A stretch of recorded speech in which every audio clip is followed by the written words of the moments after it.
right, well, welcome to the Charles Billingsley podcast, already in progress. No, I'm just teasing. Hello. Welcome to the Charles Billingsley podcast. I'm Brandon Pickett, along with Adam Lancaster and Charles Billingsley. Charles Billingsley, and we are so glad that you're with us today. Yes. And as always, we want to thank our sponsors, World Help. World Help, wonderful nonprofit group. I'm sorry. I'm laughing that you went into this spiel with a mouthful of ice. Sorry, but yeah, they're incredible. You know, of course, they do all kind of humanitarian work around the world, but they're also right here local. And their founder was one of the first graduates at Liberty University. The first. Number one. Vernon. Because and you know that we have last now, name starts with a B. That's why. So nobody named A. Adams There was no. or, Yep. you know, okay. Well, that's great. So it's brewer. There wasn't even a Billingsley or a, you know, Bass or something. Evidently not. All the way to the BR. But anyway. I mean, I wasn't around, apparently not. Okay, well, in that time, there was just a few graduates, Yeah. too. But now, almost 650,000 graduates at Liberty University now. And graduation now is a spectacle. I mean, it's like, we'll graduate. How many people this year, you think? 100,000? There's Something like that. 100,000 It's students. crazy. It's Oh. yeah. There's a crazy. lot. Yeah. And let's see. Now, we have a very special guest. She's sitting with us. We're not acknowledging her yet, but she's right She's next right to us. here. Yes. Yes. And she, I don't know, are you a Liberty grad? No, but I have 3 sons there. Boom. Okay, Yes. so that's kind of the way I am. I'm not a Liberty grad either. Everybody thinks I am, but I'm not. But I have a son that's graduating in May from there. Yes. And but anyway, World Help, awesome people. Their founder, first graduate of Liberty. They do great work around the world, and we've had the privilege of partnering with them for a long time. And then, of course, Tom Shepard. Yeah, Tom at, Shepard. GMC Auto Group. I love Tom Shepard. We had that podcast with him, but you know, it doesn't matter where you are because they'll get the car wherever you right are. to your front door. That's right. Yeah, it's pretty cool. And you won't get a better deal on a vehicle from anywhere in the world than Tom. He's just such a good guy and got a great team. Now, I've talked to some people lately. They like the fact that our podcast is now on video. They do? They do. Okay. In fact, some people had never heard the podcast, but they watched the podcast for the first time. It's a little weird for me, though, because now I can't do podcasts in my pajamas. I have to get dressed and look presentable. He did have a onesie one time.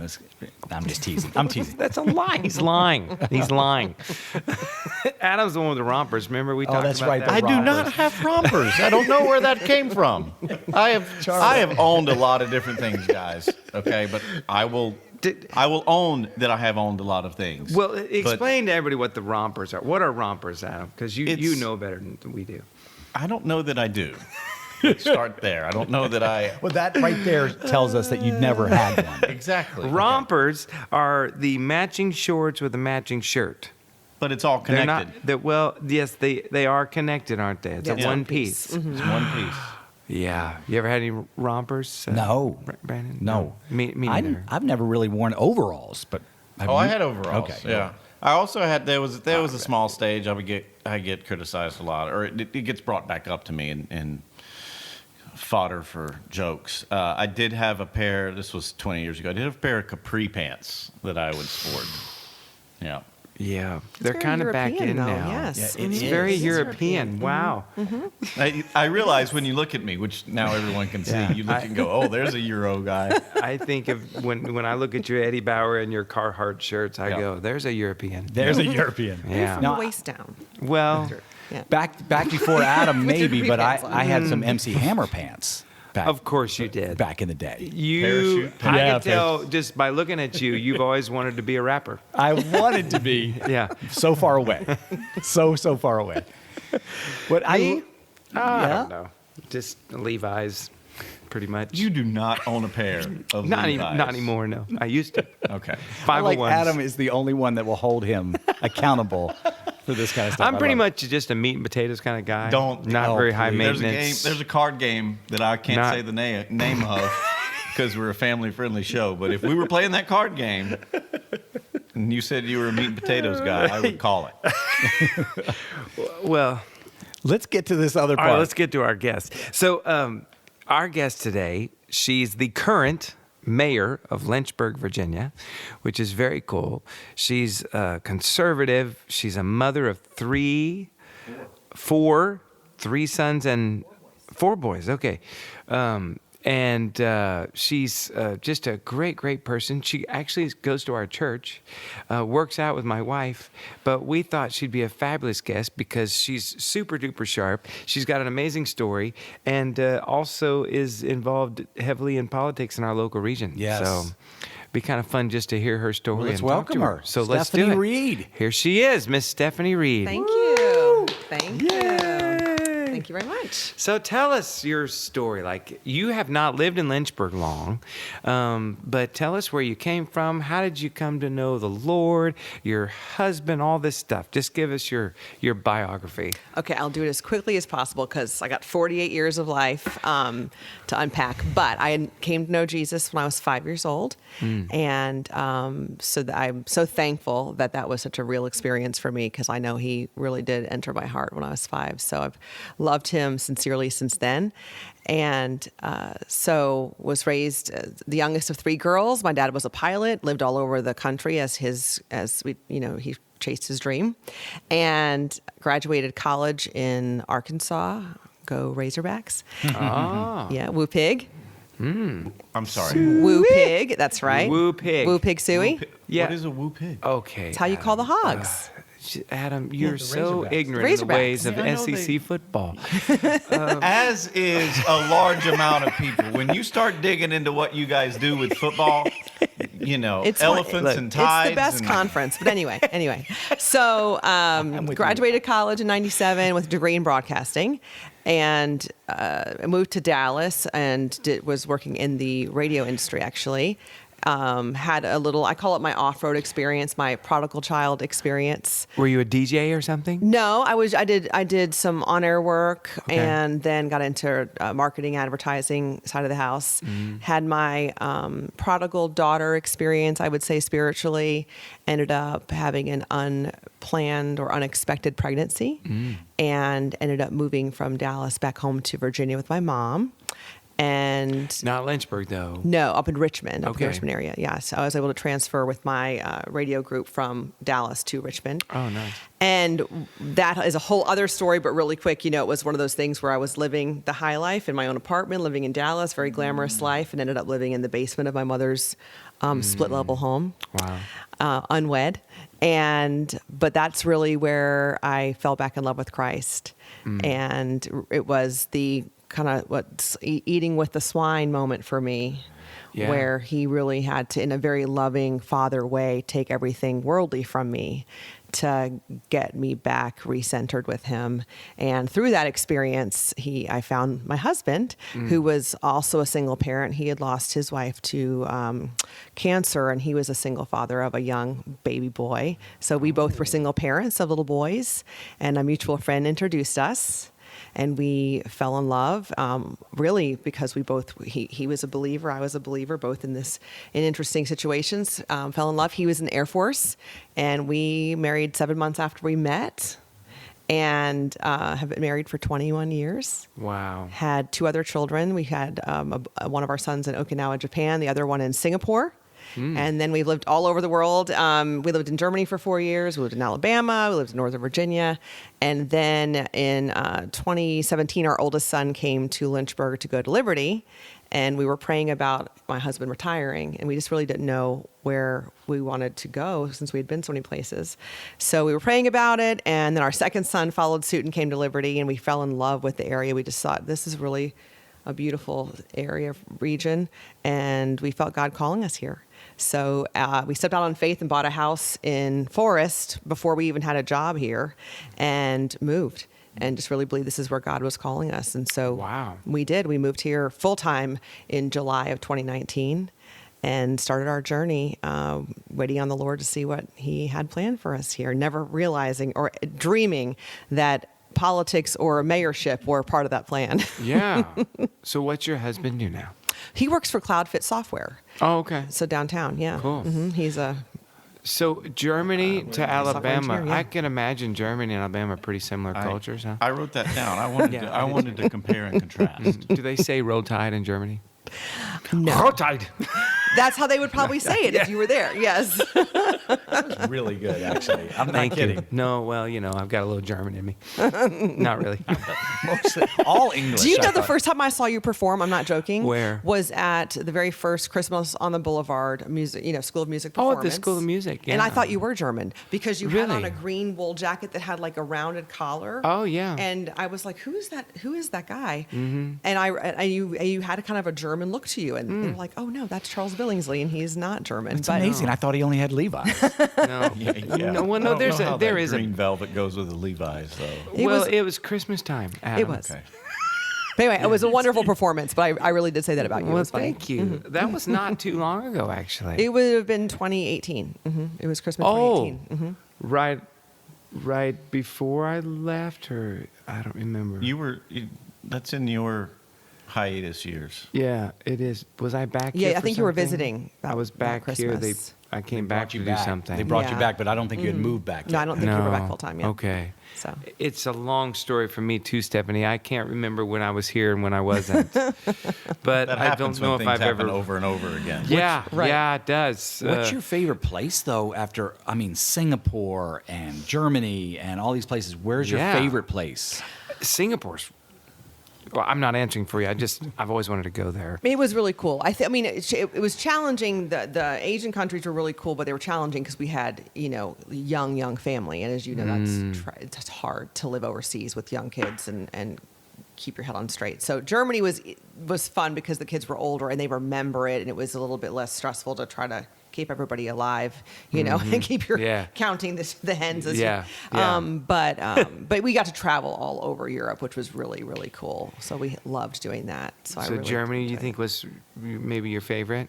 Germany, probably just because of the access to all the different other, because we were 45 minutes from the border of France, so I could be like, I'm heading into France today. Yeah. In a 45 minute drive. That's Go shopping fancy. in France. Right. It was cool. You would love that. I so would love It that. was really I mean, cool. I'm kind of a Hop meat on the and train potatoes and you're guy, somewhere. but I if- mean, yeah, it was wonderful. It was wonderful.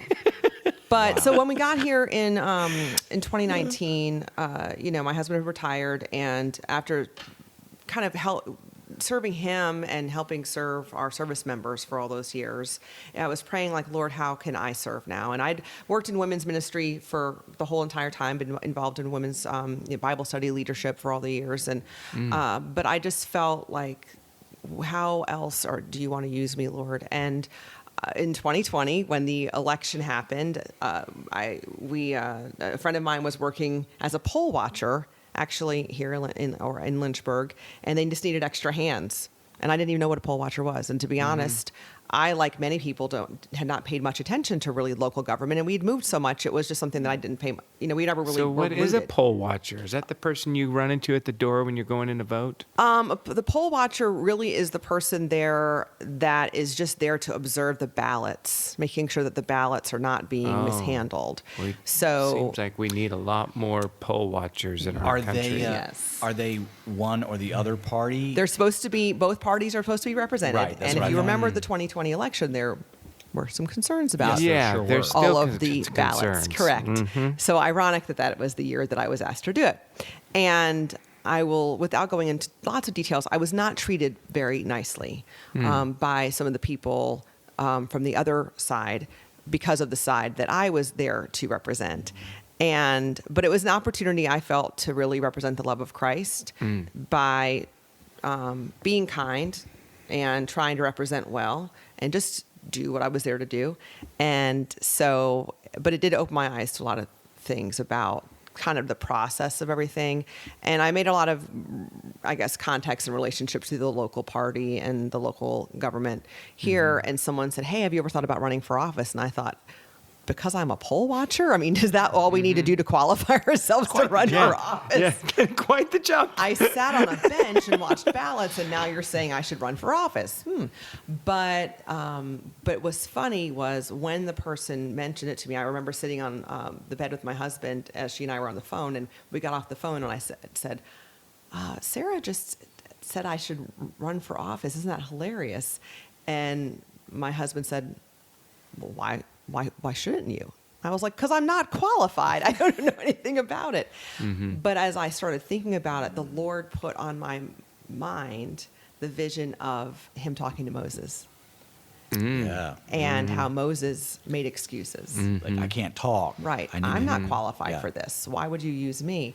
And I just thought that was so kind of odd. I thought, why would you put that on why would you give me that thought, Lord? Because I really am not qualified. I have no interest in this either. I was just helping a friend out, fill a need. Yeah. So I just kind of put it in my back pocket, started thinking about it and praying about it. Then we know what happened in the 2020 election, and we all kind of were stunned and went into a Yeah. couple months of recovery from how everything went down, and no one brought it back up. And then in February, I got a phone call, and somebody was following back up about it, and I was like, oh, they were serious. serious. They were serious. They're asking again. And so at that point, I said to this person, I will be obedient to the Lord if this is of him. So I will entertain this as long as I feel like it's the Lord that opens the doors. So that's kind of how I'll approach this. And that's where I went. And when I tell you that what I was hoping would happen is that God would go, okay, good. You don't have to do it. All I wanted to hear you Just say wanted to was, see if you're obedient. I just wanted Yeah. to test you, and like we're good. And there was going to be Yeah. a ram in the thicket. We were good. But that's not what happened. Instead, it was like doors started flinging open. Like every day there was someone that, oh, this is a person that you need to know, and this is a person that you need to know. And all of a sudden, Wow. he just started lining up the right people in the Wow. most bizarre, only God can do ways. And before I knew it, I'm campaigning, which I didn't know how to do, but it was going awesome. I mean, I just had such a strong campaign. And then on November 8th, I not only won my election, I won with the most votes in the history we've ever had at a city council meeting. Wow. I am the first female conservative in the history of our city council. Wow. And now the first, therefore, conservative female mayor in the history of our city. You come on board. This is your first term on city council, and then you get swept into the mayorship The next day. The next day. Oh, so you were running for city council, and Right. then No, how they- did you get swept into being mayor from city council? How does that work? Because the day after we were all sworn in, the 7 members then vote amongst themselves for mayor. I didn't know Yeah, that. they vote. It's kind of an internal vote. I that thought they that do. was a separate election No, altogether. No. not in our city. Like, so Really? we're not a city that elects its mayor. It's just, Okay.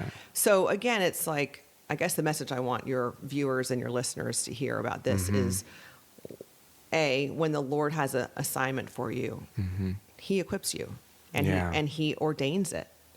And when you walk in obedience, He does open the doors. And when you have the favor of the Lord, I mean, doesn't He just deliver? He does. I mean, when you win, I mean, you win, right? Like the most votes, and then the day after I'm sworn in, then the mayor. Like that's just the Lord going, and then some. He's the God of extra. I just feel like He is. So then I say, okay, Lord, you've brought me here, and this is not of me. This is of you. What are you going to have me do now? Because you brought me here. This is not of me. I didn't want this. And I tried to say no, and you drug me along, and you threw all the doors open. So now I'm in this place of, what is it? Now what's the mission? We got through the 2 years of campaigning. Yeah. So now I have to see Now, what. you got to deliver. Now I have to deliver for Him, Yeah. All right. Yeah. right? So, and this was how long ago that all this happened? This was last, This was January, right? or just in January? Right. So I got sworn in on January 3rd, became mayor on January 4th. So you've been mayor for a month and a half, almost two. 2 months. So wow, okay, fun. So I have a question, and I think if I have a question, other people may have a question. Yes. Well, we'd like for you to ask yours first. Okay. On the local level, because by and large, everyone sees the presidential campaigns and how they unfold. Walk us through what it looks like to go from, like I said, that's a jump, poll volunteer to campaigning for city council. What are the steps that one takes to make that journey? So it can be, I mean, every city can do it differently because, I mean, Lynchburg is a city, Bedford's a town, and so you have a board of directors here, which is not what our city has. We have a city council, so it's different. But how we did it was, in order to get on the ballot, you can either get on the ballot by signatures, or by nomination. So I'm affiliated with a political party, and their method of getting me on the ballot was per nomination. So I had to win like an initial election, so by nomination of my party. So I had to have a spring election where I competed against 7 or 6 other people, and then we. The top 3 winners of that election then were the nominees of our party, and that's how I got on that initial. That's how I got on the ballot. That was as one of 3 of the final 7 on the November ballot. So after the spring election happened, and I was an official nominee, then that launched my full campaign. So I had 2 young LU grads as my staffers, and I had no campaign experience. So I was like, now what do we do? I'm like, Right. how do we do this? Yeah. So I really trusted them to help kind of guide the whole process. Did the party come behind you with some funding so you could do billboards and placards? I and had all to that? raise all You the had to money. raise all your own money. Individual donors, I guess. Right. So, was that all new to you as That well? was new, and that was another God thing. I raised more money than any of the candidates. I raised as much money as a city council candidate that most people raise, like as state Like a delegate. legislators. Yeah. That's awesome. Which again, not me. I'm just saying that was the Lord's favor. Like, not so. Please, anybody watching, listening, I'm not taking any credit for any of this. This is just how the Lord worked. It just was just Him providing, Yeah. so that I was able to do. Because again, I'm the newcomer. People in Lynchburg, I don't know if everybody's oh, no, other this- cities and towns are like this, but they're very particular about people that are not from here. Oh, yeah. That's not So- just Lynchburg. That's most of the country, especially the Southeast, I would So think. I Yeah. got a lot SEC. of. Everybody was very Roll welcoming Tide. and. Everybody was very welcoming and nice when I wasn't running for the position. Oh, sure. But Oh, now welcome. that, now we that love you're you. running. We love people from out of town. You're great. And then I started running. They were like, "You're not from here," and I was like, "Oh." Yeah. So how So- did you get over the hurdle of people saying, how are you supposed to run for city council? You don't even know what we need here. You don't Right. know what we've been through. You Yeah. haven't been here for 20, 30 years.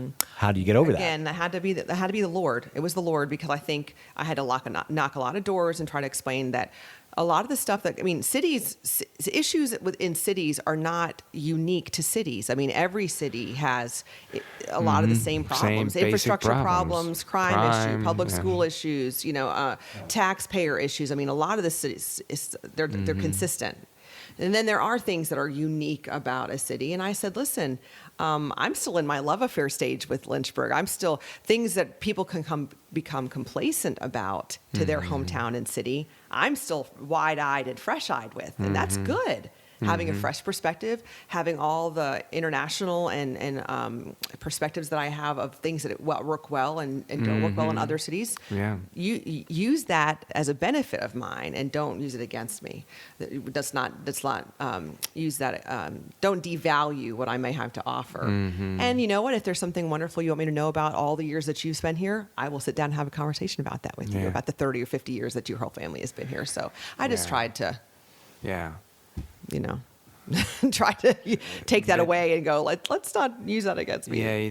But it's disarming, and it's good. Right. Did you meet a lot of opposition even within the council on whether or not they were going to determine you as mayor, or was that pretty unified? That was It's interesting if memory recalls. was Do you not. Did you know what was going on too? You know everything, Adam. Well, I'm an old man, so I listen to talk radio. Oh, So- yeah. Adam Yes, okay. is very eclectic, and so he has so many different interests and knowledge It really base. is quite impressive. Yeah. I will say that it was not the expected outcome. It was not the expected outcome. Yeah, so there was somebody else there was an that people upset. assumed. Right, there was yeah. an upset because there was a member of council that had been there for a long Long time. time, That the yeah. expectation was that person would get it, and then it was a surprise that I got it.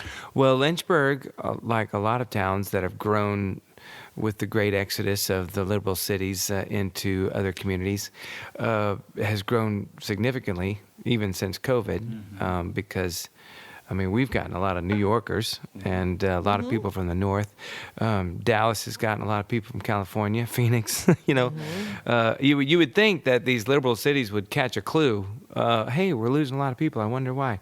Maybe it's because of your politics and your policies, but they don't ever seem to. It's always somebody else's fault. So, do you run into a lot of opposition just politically in town, or have you found out that most everybody really wants to progress as a city by way of, lowering crime and having balanced budgets and all that stuff? Or do you run into a lot of people that they're just so liberally minded that they don't really even care about that? They just want to have their agenda pushed through? I think that what I found was that you have your hard right and your hard left. Yeah. And there's this many of those, that, and then there's a lot more in the middle. When I was which I think represents most of the country. Right. Most people are right here, and they're just trying to live their lives and get through the day. Right, get through the day, and that's true because if I had 12,300 people vote for me, okay, which I did, and we're dealing with everybody's, and I say everybody. One of the issues that we're dealing with right now is taxes, the tax rate in the city, and you'd think, based on some people that I talk to, that everybody of the 82,000 people in the city are up in arms about the real estate tax rate. Do you know how many emails I have in my official email account about the tax rate? 30. 30, really? 30. So. Upset that it's too high, or upset that they want it to be lowered. So, so that tells me that 81,000, let's just be 270. Are just living their lives. You know what I mean? You would think that they're all, but they're really not. And so you have to go, okay, so the loudest people here on the right and the left make you think that everybody is that way, but they're not. Most people are they do want safety and they do want, to support, our tax dollars are going towards public education, whether you have kids in public education or not. So we should demand that the public education systems are delivering the best education to the kids that go there, whether you have kids or not. And I think that's where the disconnect comes with most of the country. I don't know of anybody that hates it, that minds paying taxes, if what we were paying taxes for was actually doing something for the good of the country. Right. But what you see is all the corruption and all the crap that goes on, and then you get angry because then they want more of your money. That's For right. instance, billions and billions of dollars going to Ukraine when we've got trains blowing up, derailing everywhere. Right. Things like that is just very bothersome to your average citizen when they sit here and watch this stuff. So maybe as a mayor, you can help the 82,000 people in Lynchburg understand a little better that the tax dollars they're paying is actually going to something that's making a difference. Right, and that's why I would argue. I would say, listen, it's no different if you have a financial advisor or have a stockbroker or whatever. They're investing your money. The government is investing your money, and just like if you had a private investor for you, you want a positive return on your investment. So, as a taxpayer, you have the right to demand from the government representatives that are doing that on your behalf to ask what the ROI is for you. So when I say, or now that I'm on council and we're about to head into our budget season right now, and they're presenting our budget to us and they're saying, okay, we want this much money towards these things. And I say, okay, well, what does that look like? If we give this much money to the schools or to the public safety or to our law enforcement, what are we getting out of that? How do I now say to the taxpayers, where the tax rate's going to be this, but here's what you're getting for it, and for them to feel comfortable with that. Exactly. Okay, I know the rate's going to be this, but for that, we're going to give you this many new officers, and we're going to be able to do this X, Y, and Z, and then they go, okay, that's fair because we are having a crime rate. Okay, Yeah. in the schools, we're going to do this, but we're going to stop putting these, we are going to take out this curriculum that is, not that's political agenda attached Slanted, to it. yeah. We're going to make sure the kids can actually read by third grade, which is what they should be doing. Yeah. And if we can do that, then now people are happier. So we're just talking about, taxpayers and their benefits of actually paying your taxes when it works the way the system's supposed to work. Right. That's right. Well, I think it's important, some of the things that you're talking about, is to bring some specificity Ooh, excellent word, Adam. to the conversation, because Yeah. on the large political scale, we just get sound bites that are going to get a thumbs up on a little trigger device somewhere. And we make promises that we have no way of funding. Well, because the bill is this big and it's full of pork. Yeah. That's right. That nobody really knows about, but dude's trying to build the bridge across the way over there so he can win an election in this county. I mean, that's what really goes on, and it's frustrating to the taxpayer to watch this happening, knowing it's happening, and you feel like you can't do anything about it. Mm-hmm. I feel bad for barbecue. A lot of because pork is such a great thing, and we just it gets categorized. I didn't know what he was. Yeah. No, I was tracking with you the whole way. It gets categorized in a negative light in this context. Yeah. You love. Well, I love pork. I think one of the problems too, and this is what I'm hoping and praying for, is there's too many politicians. Someone said to me the other day, I hate politicians. I was like, me too. That's why I don't want to be one. Because the problem with the negative comment, it's kind of like, used car salesmen get a bad rap or whatever, is the reason why politicians have got a bad name, and why I said that is politicians have become notorious for saying what needs to be said to get reelected. That's it. And what we have to be willing to do, just as Christians, don't sell yourself out for the reelection. Be willing to do what's right. Mm-hmm. And if the 4 years that the Lord has given me in this position allow me to do what's right for the city, and I don't get another 4 years, but I'm able to deliver and accomplish some really great things. Yeah. Well, I'm praying that you will not only be able to deliver, but that, if you'll just keep doing what's right, I think the Lord will honor that. Right. And who knows, you may be going from poll watcher to president one day. Who knows? But are you enjoying your time in politics? Like, do you enjoy it more than you thought you would? First 2 months.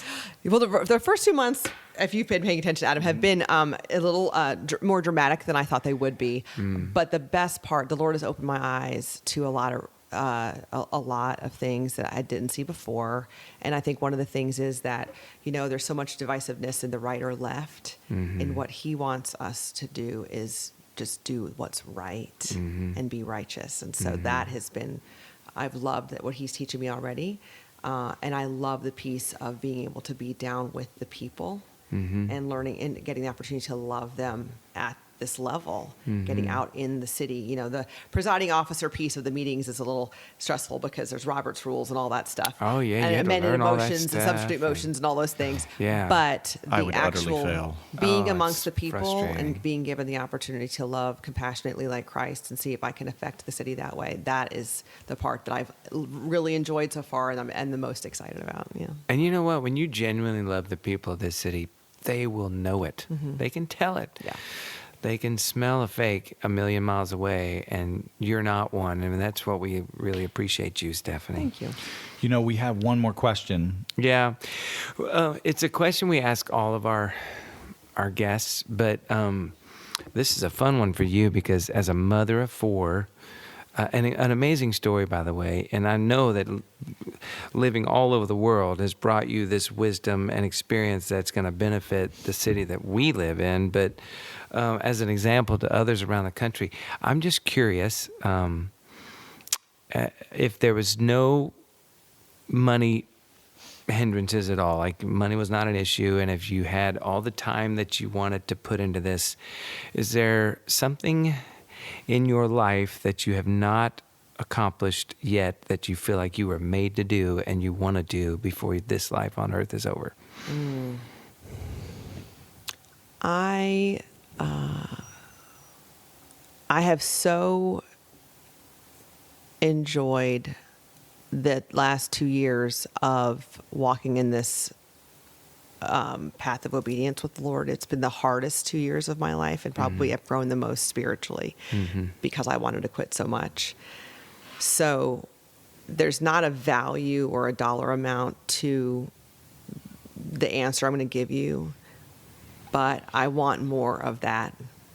I want more of what I've just experienced with the Lord. However long he gives me left on this side of heaven is just a greater level of knowing him in that way. And my children getting to watch that of me because they saw how hard it was, or watching it, And I think that's such a great lesson, part of my legacy for them to see their mother go through that. And so I think that that's been really valuable. And I tell people that whenever the Lord calls me home, I want to show up in heaven out of breath.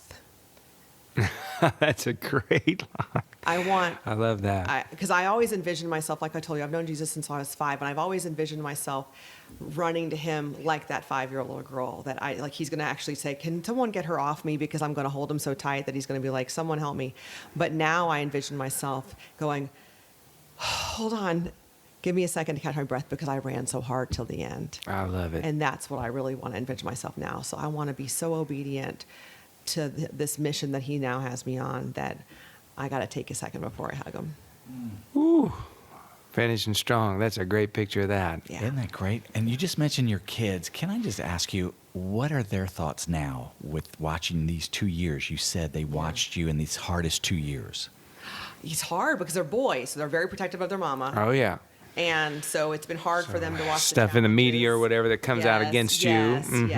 Yes. So they've been protective. They're proud. We're all kind of sitting back going, how did this happen? Yeah. We're all still like, this is the weirdest thing. Yeah. Alan West was in town the other week at Liberty, and he was outside of one of our hotels at the Virginian, and I walked by him, and I recognized him, but I couldn't remember how I recognized him.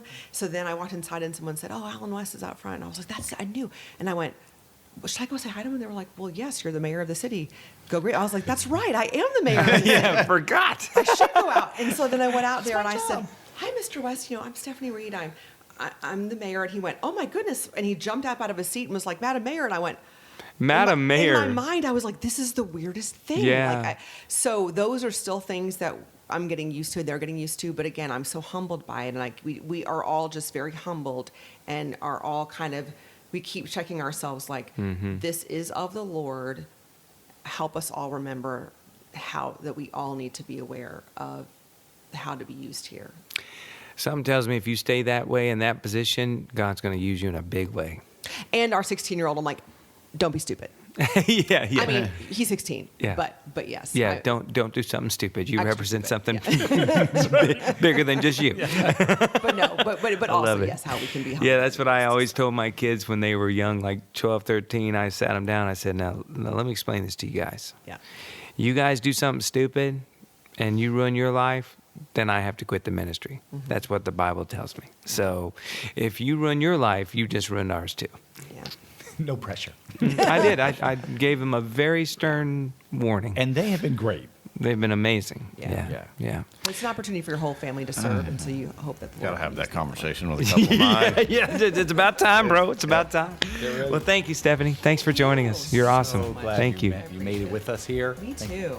Well, let's do this in about 2.5 years when you start campaigning again.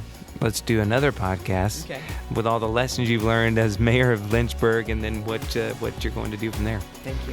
All right, cool. I was made for this.